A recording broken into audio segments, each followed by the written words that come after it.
Bonjour à tous, ici Michael Melly, coach immobilier chez jevendmonappart.fr. Lorsque l'on est propriétaire de son appartement ou de sa maison, il peut arriver que l'on veuille en changer pour plusieurs raisons. Il est devenu trop petit, la famille s'est agrandie ou alors tout simplement il n'est plus adapté aux besoins que vous en avez. Se pose alors la question de vendre ou de louer l'ancien. Les deux solutions possèdent des avantages et des inconvénients et dépendent de vos projets et de votre situation actuelle. Et c'est ce que nous allons voir ensemble dans cette vidéo. Allez, c'est parti!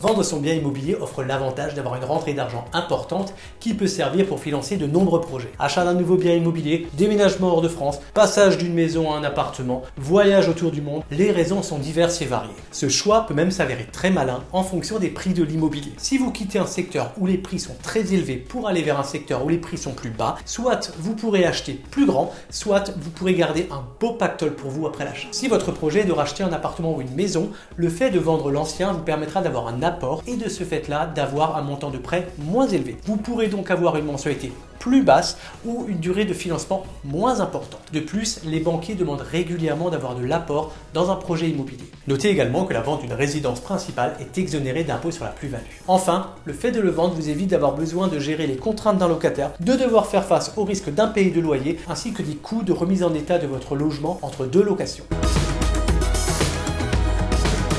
Par contre, à partir du moment où vous aurez vendu votre logement, vous ne pourrez plus compter dessus pour y habiter. Il sortira complètement de votre patrimoine pour rentrer dans celui de quelqu'un d'autre. Vous ne pourrez plus ni le louer, ni l'occuper vous-même. Beaucoup de propriétaires font le choix inverse et préfèrent garder leur logement pour le mettre en location. Cette option n'est pas sans intérêt puisque de ce fait-là, vous bénéficiez d'une rentrée d'argent régulière et pérenne qui vous permet de compléter soit vos revenus professionnels, soit vos pensions retraite. Certains propriétaires préfèrent même rester eux-mêmes locataires et les loyers qu'ils encaissent viennent payer les loyers de leur propre résidence principale. Mettre un appartement ou une maison en location peut même s'avérer judicieux si les prix de l'immobilier sont en train de baisser. Si vous souhaitez vendre, il pourrait être judicieux de mettre votre bien en location afin d'attendre une remontée significative des prix de l'immobilier, ce qui vous permettrait de vendre à un meilleur prix. Un conseil, si vous souhaitez louer votre logement de façon temporaire, pensez à la location meublée. La durée du bail n'est que de 1 an et vous pourrez donner congé à votre locataire quand vous le souhaitez ou presque. En louant de votre logement, vous comptez de l'avoir dans votre patrimoine et pourrez le réutiliser en résidence principale si l'envie vous en prend.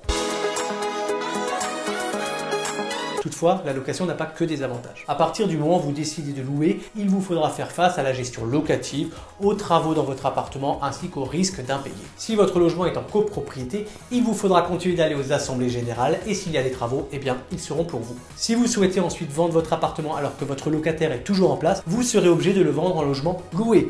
Vous ne pourrez pas le faire partir pour pouvoir le vendre en logement vide. De ce fait, vous ne pourrez plus toucher toutes les personnes qui cherchent un logement pour y habiter. Il est également à noter qu'un logement loué se vend en moyenne 10 à 20% moins cher que s'il est vide. Notez également que si vous vendez votre ancienne résidence principale devenue résidence locative et que vous détenez depuis moins de 15 ans, vous serez imposé sur la plus-value réalisée alors que ce n'est pas le cas s'il s'agit de votre résidence principale au moment de la vente. Et voilà, nous venons de le voir, il n'y a pas de solution idéale entre vendre ou louer son ancien logement. Avant de vous prononcer définitivement, pesez le pour et le contre de chacune des options. Regardez bien quel est votre projet, avoir un revenu supplémentaire ou avoir un apport pour pouvoir acheter plus grand ou vous endetter moins. Regardez également les contraintes que vous êtes prêt à accepter. Est-ce qu'une gestion locative vous fait peur ou non? Car tout va dépendre de votre projet et de vous. Et maintenant, si vous décidez de mettre en vente votre bien, je vous offre en cadeau le guide pour réussir votre vente immobilière, ce qui vous permettra de le mettre en vente dans les meilleures conditions. Vous trouverez le lien pour le télécharger gratuitement dans les descriptions. Et pour ma part, je vous dis au revoir et à bientôt dans une prochaine vidéo avec jevendmonappart.fr.